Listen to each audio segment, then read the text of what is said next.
right, so I think we've all had these experiences where we feel like this is not going to work. There's no way that this is going to work.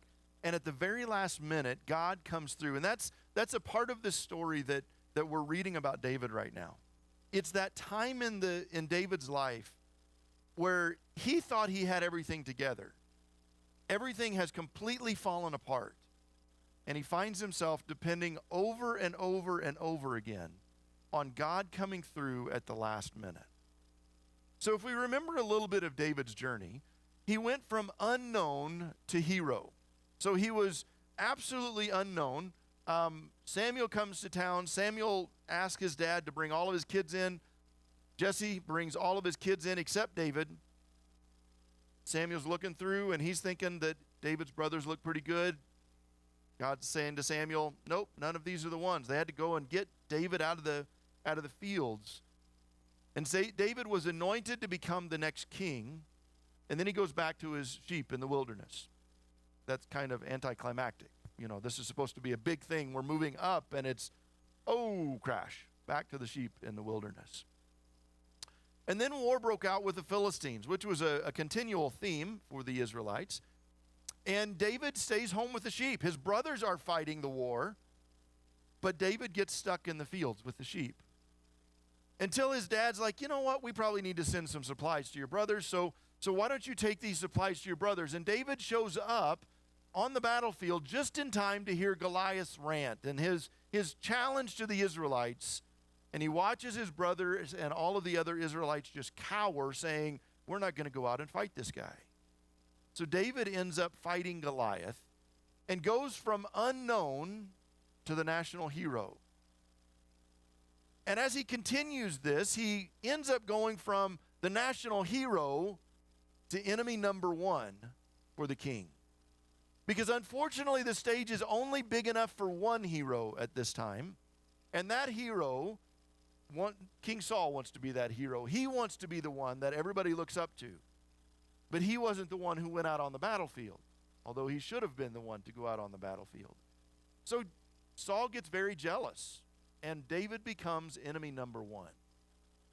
And we talked last week about the complications with this.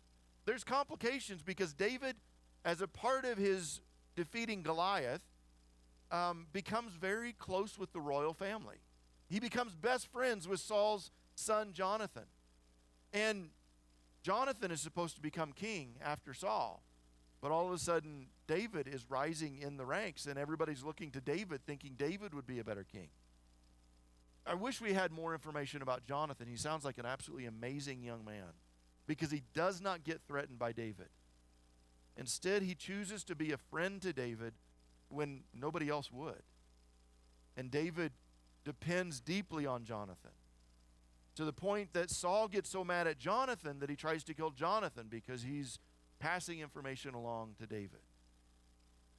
Also in this process, David had actually been promised Saul's oldest daughter's hand in marriage.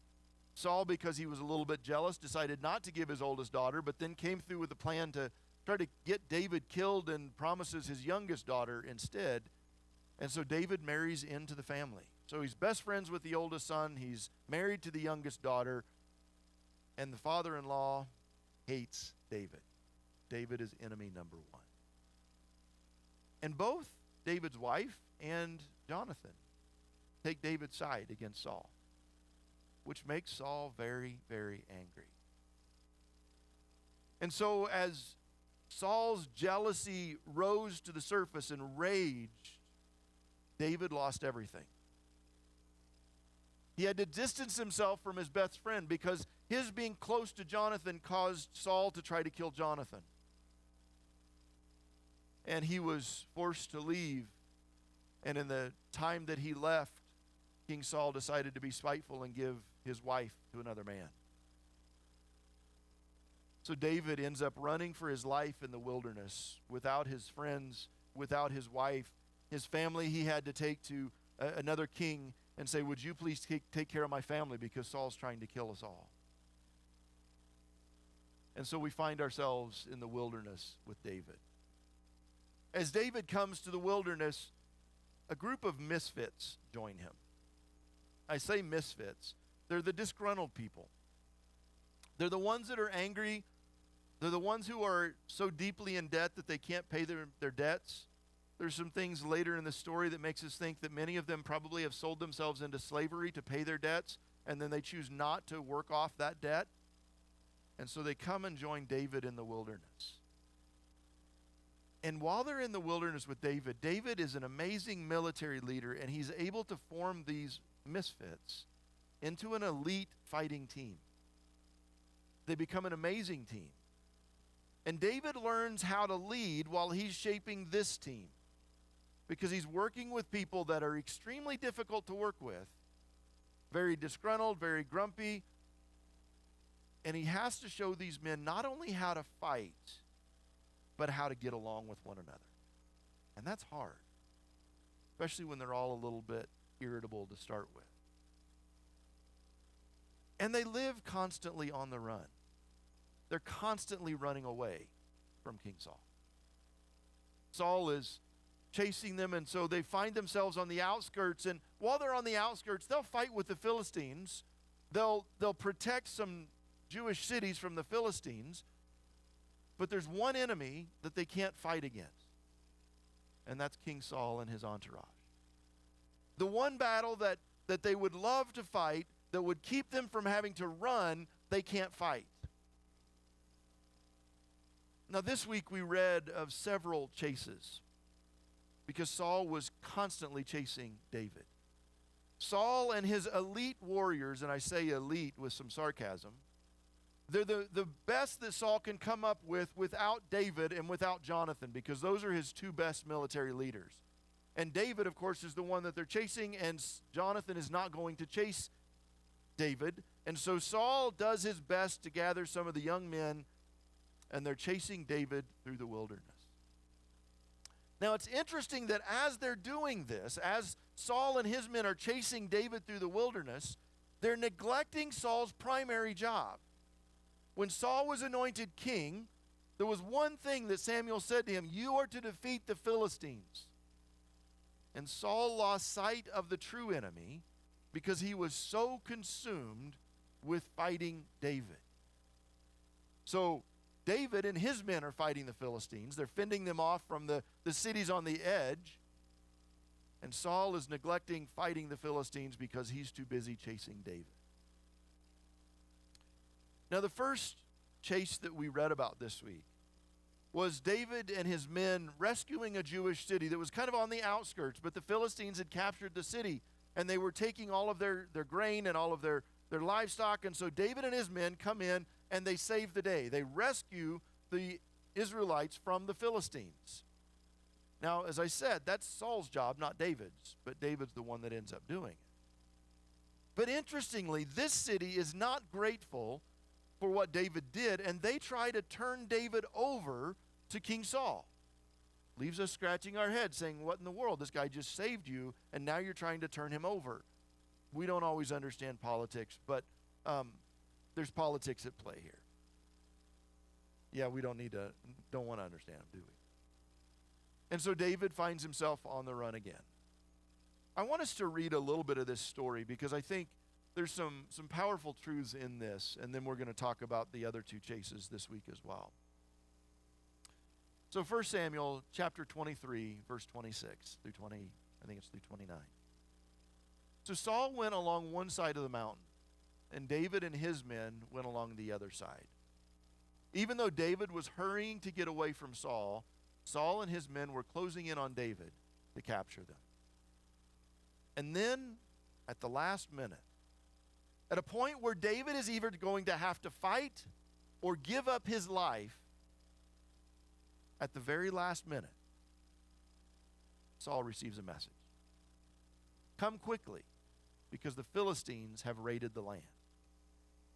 So Saul broke off his pursuit of David and went to engage the Philistines. He's finally doing his job. Won't be for long, though. And the name there was called the Rock of Separation. From there, David went up and stayed in the strongholds of En-Gedi.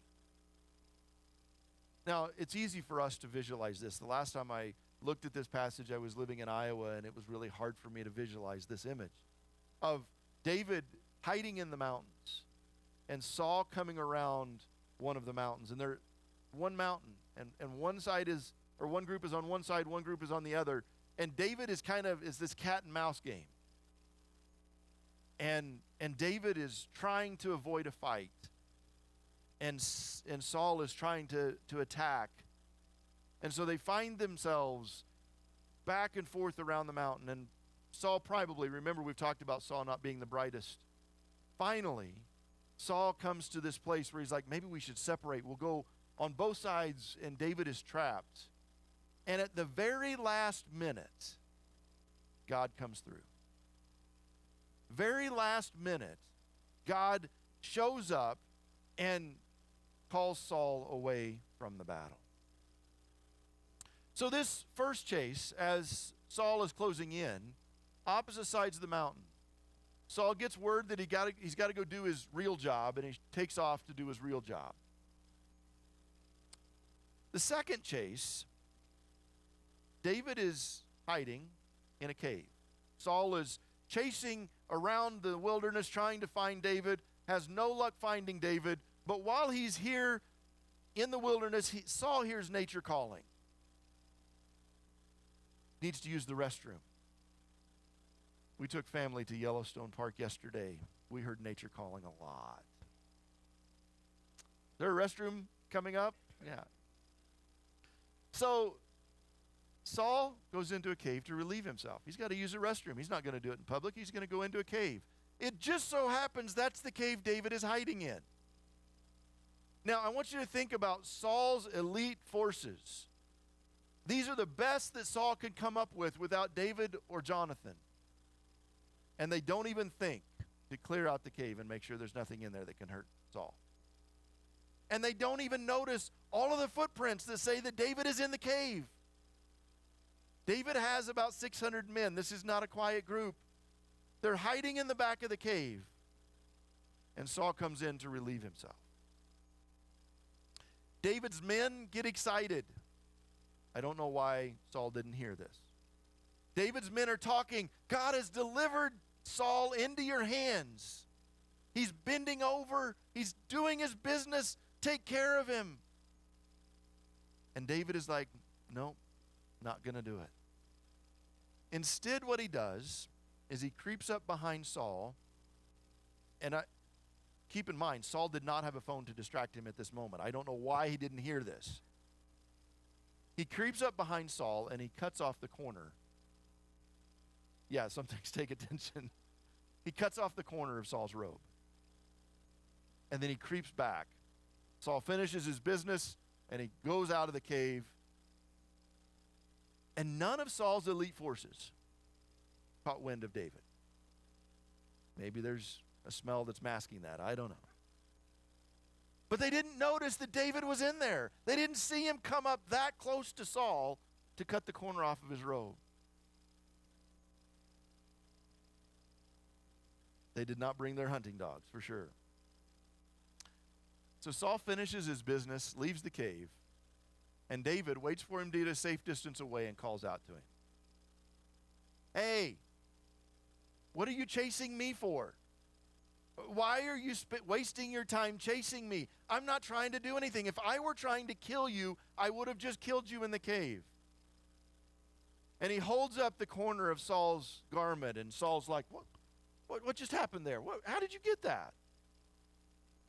And David's like, Saul, if I were trying to kill you, I would have just done it.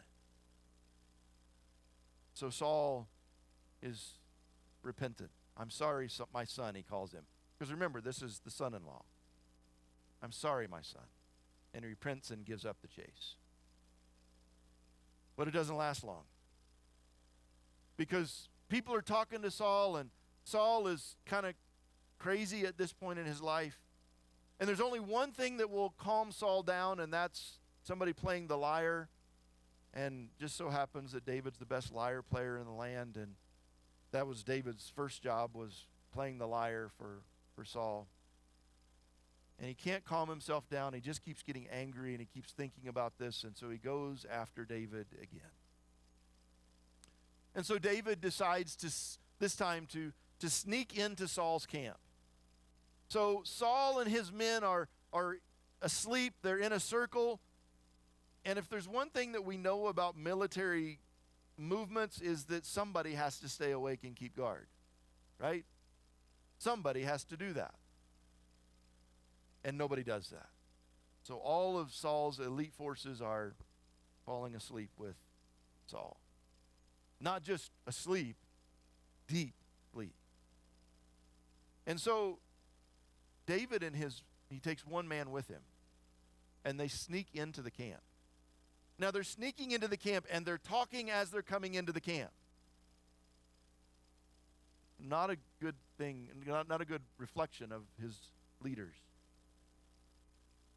And so the man that's with David is like, I'll do it. You don't have to do it. I'll kill him. I won't even do it twice. I'll just one thrust through. He's dead.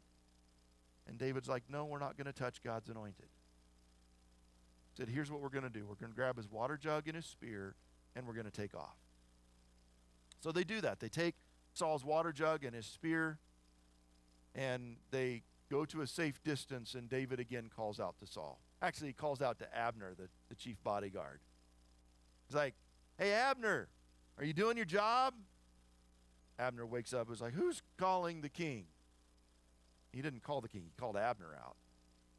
So eventually Saul recognizes David's voice, and they have this conversation. David shows them the water jug and the spear, and he says, if I were trying to kill you, I would have just done it. I had every opportunity. I had a spear in my hand this time. Not a problem. Could have done it. And so once again, Saul repents and calls off the chase. These are interesting stories. They're humorous. As we read through these stories, there's some humor in there, especially the second chase. But you think about David is living life on the run. He's taking these men running around the desert, hiding from Saul. These are the best fighting forces in Israel, and they cannot fight the one battle that would keep them from having to run. Because David has been taught that one battle he cannot fight is the battle with Saul. He's in the wilderness. And the wilderness is a special place for God and his people. God always forms leaders in wilderness. And I'm not just talking about the physical wilderness like we enjoy here.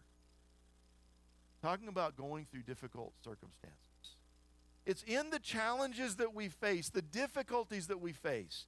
This is where God forms us. This is where God shapes us. This is where we learn to trust completely in God instead of trying to trust in our own strength. When we look through the Old Testament, you can look at the stories of Abraham and Joseph and Moses and David. They all had experiences where they were in the wilderness with God. Looking to the New Testament, Jesus was intentionally led by the Spirit into the wilderness for 40 days. And then we look at the life of Paul. He had multiple experiences where he was in the wilderness as well. And that's where they learned to be who they were supposed to be. In the wilderness, Jesus was face to face with the temptations to easy access to power. Satan tempted him with money and fame. He tempted him with possessions. He tempted him with glory. And Jesus said, no, I have to go to the cross. That's a lesson for us. When we go into the wilderness, sometimes we approach wilderness experiences and we say, I'm looking for the easy way out. We don't learn with the easy way out. We learn when we go through the difficulties, through the challenges, and we learn to depend on God in those challenges. Now, David's a great fighter. That's what we know of David up to this point. He's the best fighter in the land. He single-handedly, as a small teenage boy, took down the biggest enemy that the Philistines had to offer. And not only could he fight, but he had taught this group of misfits to fight with him. The issue here is not that they couldn't fight the battle. The issue is here they were not supposed to fight this battle. David had other lessons to learn while he was in the wilderness. And it's not always fighting your way through. In particular, David had to learn to live with restraint. And it's a lot harder to not fight the battle when you know you can win than it is to fight the battle. King Saul had been anointed as king over Israel. The lifetime assignment. And my guess is that David had had some conversations with Samuel about this. After Samuel anointed David as king, I'm sure David said, Samuel, can you explain to me what this means? Help me to understand, how am I anointed as king when Saul is still king? And I'm sure that what Samuel shared with David was, as long as Saul is alive, he is king. And after Saul is dead, you are king. That's not the message that David wanted to hear. But that's the message that David had to wrestle with. And a part of this, a part of the reason I believe Samuel would have taught David this way, is because Israel was to live differently than the nations around them. The nations around them, if somebody wanted to be king and somebody else was king, it's very simple. One stroke, the head's gone, the king's dead, there's a new king in place. That's how the nations around Israel would operate. And God said, I want you to operate differently. I don't want you to just live in the violence, constantly killing one another. I want you to live differently. There's a lesson here that Israel needed to learn. Not to live by the sword, but by trusting in God. Doesn't mean that battles weren't required, but that's not our go-to. Our go-to is obedience to God and letting Him shape us, letting Him teach us, instead of resulting first to violence. God had set laws in front of the Israelites. There's one of them that we remember that says, do not murder, or thou shalt not murder. Depends on what translation you memorized it in. And so the Israelites were not to live like the nations around them. There's also another little story that comes in between the second and third chase, that the story of Abigail and Nabal. And we talked about this on Wednesday night, so I'm not going to explore this here. But in this story, it's important to notice that Abigail kept David from doing something very stupid, which is murdering an Israelite. So David was taught in this time in the wilderness, even when he was in that situation, he was very hangry. You know what hangry is? When you're angry because you're hungry? Yeah, that happens. Even in that situation, David was geared up for war. He was ready to go and take somebody's head off. And Abigail spoke up and said, no, do not murder. Don't kill this guy, even though he probably deserves it. We live in a culture that is a microwave culture. And actually, I would say that we're kind of getting faster than the microwave. We want things instantly. We've been discipled by TV shows. Most of us spend much more time watching TV, whether it be news or sitcoms or documentaries in my case. We spend a lot more time watching TV than we do reading Scripture. We've been discipled by our media, our TV shows. And we know that most things can be resolved in between 30 and 120 minutes. That's how long it takes to fix something. That's what we think. But that's not real life. Except for the Lord of the Rings. Jeff and Sarah, Janelle's brother and sister-in-law, are here, and I remember when the first Lord of the Rings movie came out. And we watched it in your living room. I think it was the first house that you guys lived in. And we watched this movie, and I'd never read Lord of the Rings. I'd never watched Lord of the Rings. We watched this entire movie, and how long is it? Like 3 hours or something? 4 hours. The first one that came out. And we get to the end, and it is completely unresolved. I made an oath that day, because back in those days, you girls don't understand this, the movie hadn't come out yet. And you had to wait like a year and a half for the next movie to come out, because it's 4 hours. And I remember sitting in your living room making an oath, I am not watching another movie until they're all out. And then my girls have done that binge watch through all of them, and they tell me how long it takes, and I still haven't watched them all. I'm still at that cliffhanger at the end of the first one. Yeah. It's the one exception to our being discipled, that problems can be resolved in 30 minutes to 120 minutes. But we're used to that. That's the way that we approach problems. And what David is learning in the wilderness is that there's no quick solution here. He wanted a quick solution. He wanted this to just be all better. And we get that. We understand. We don't like problems that we can't solve quickly. And David is having to learn here how to be formed in the wilderness. To trust God's timing when it's not our timing. That's not a popular message today. To say that God doesn't do things in our timing, but His ways are perfect. His timing is perfect even when we don't like it. It's not a minute late, but it's also not a minute too soon. It's a book written by one of the Nazarene general superintendents called God's Not Killed Me, or He's Never Killed Me Yet, but He scared me to death a couple of times. We think we have all the timing figured out. And God's timing, He teaches us in the wilderness, is perfect. David was learning lessons while he was in the wilderness that you couldn't learn quickly. You know, some lessons you can't learn quickly. Some lessons we have to learn through repetition.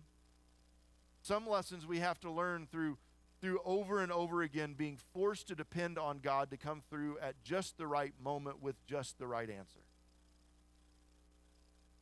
I don't like this. I wish I could preach a different message here, but this is how God works.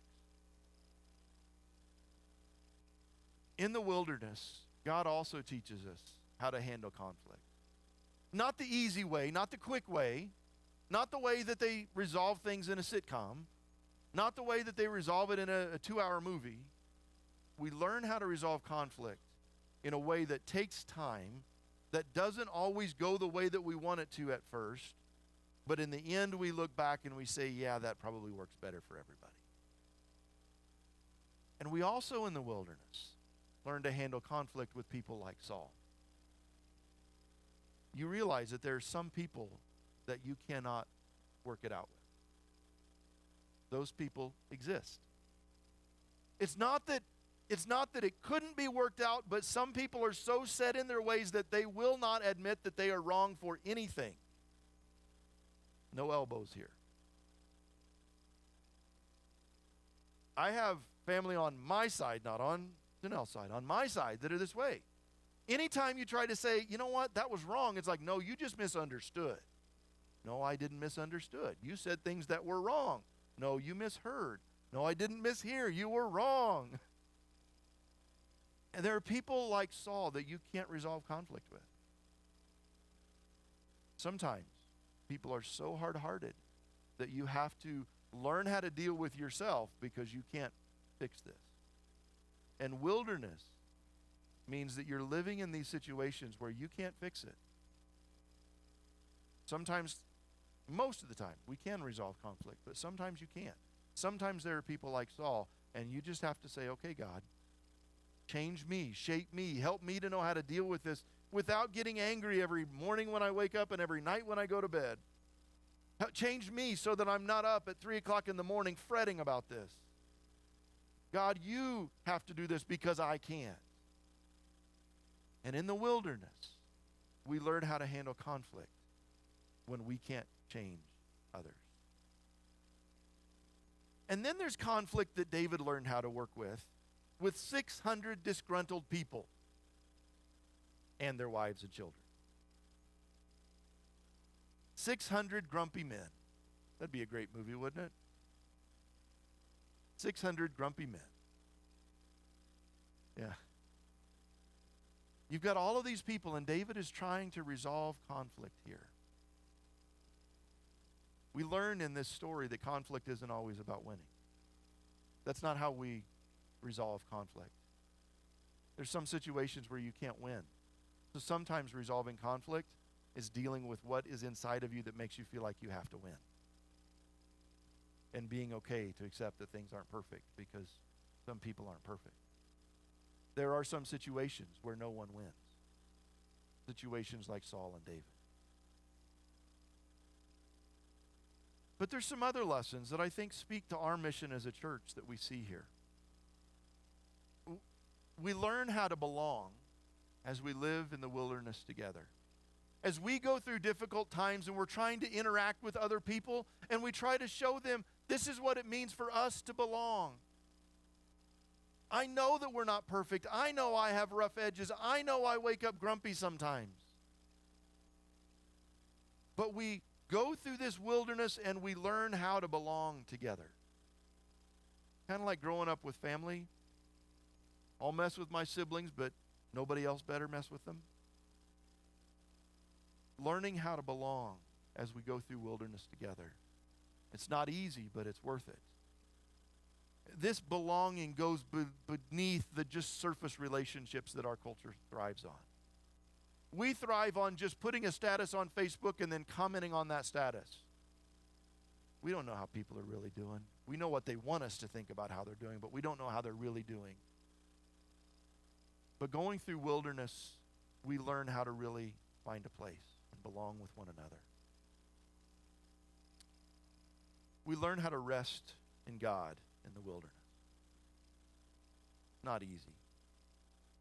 When I have something that's unresolved, you could ask my wife and she could give you example after example after example. If I get something stuck in my mind, this is unresolved, I am just nonstop working, staying up at night, trying to fix this.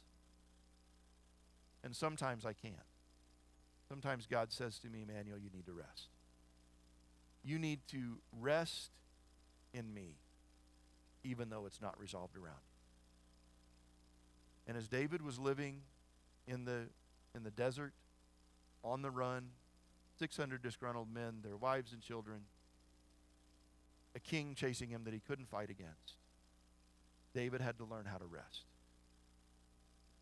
Not easy. We see it as we read through David's Psalms. He starts out vomiting his emotions. He is so angry. He wants people killed. He wants them killed in vicious ways. He's angry.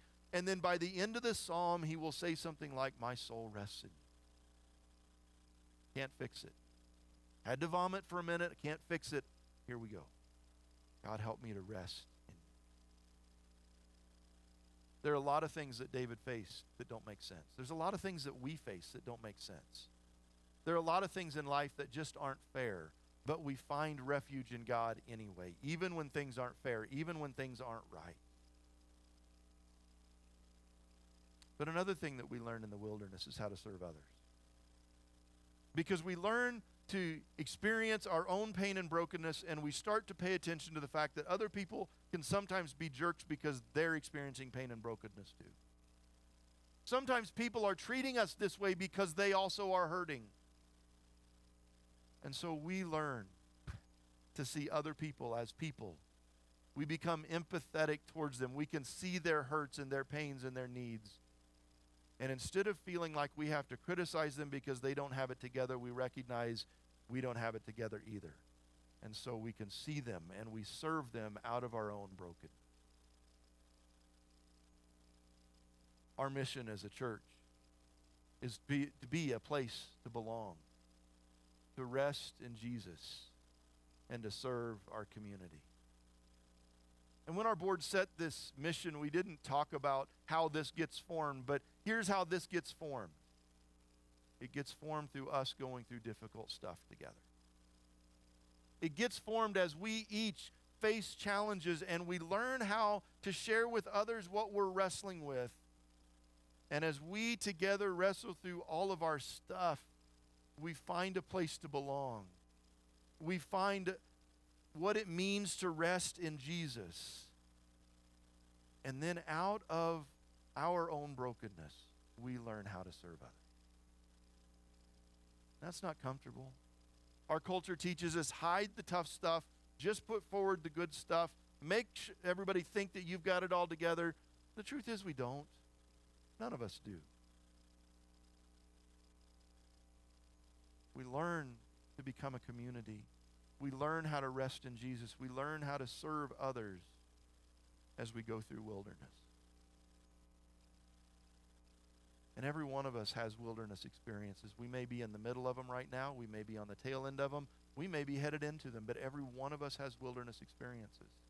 It may be relationships that aren't what they're supposed to be. It may be health concerns. It may be feeling called by God to do something that the doors just aren't opening for. It could be that we felt called by God to do something and we're doing it and it's harder than we thought. Every one of us faces wilderness. And the good news is, this is how we become the church. We become the church that God wants us to be, not by acting like we're not going through wilderness, but by being honest with the wilderness we're going through. Learning to belong, to rest in Jesus, and to serve our community. So I want you to reflect for a few minutes as the worship team comes. I want you to reflect for a few minutes. How are you being formed? On the center of every table are some papers and a couple of pens. There's some questions on there that may or may not apply to you. You can write on the back if you want to. But is there a message that God is speaking to you today that you feel like you need to take a minute and reflect on? So Drex and Jeff are going to play just some instrumental for a couple of minutes while we reflect on that, and then we'll stand and worship together.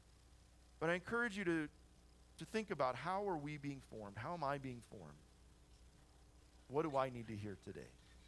Heavenly Father, I thank you that you are in the wilderness with us. You are teaching us as we all go through wilderness experiences. And God, as we have this time to reflect this morning, pray that you would speak to each one of us something that we need to take away from today. It may be something that's pertaining to a wilderness we're going through. It may be pertaining to someone that is not in this room, but we need to reach out to them. We need to call them. We need to text them or set a time to do coffee. God, speak to us and help us to listen as we reflect this morning on what it means to live in the wilderness. In Jesus' name.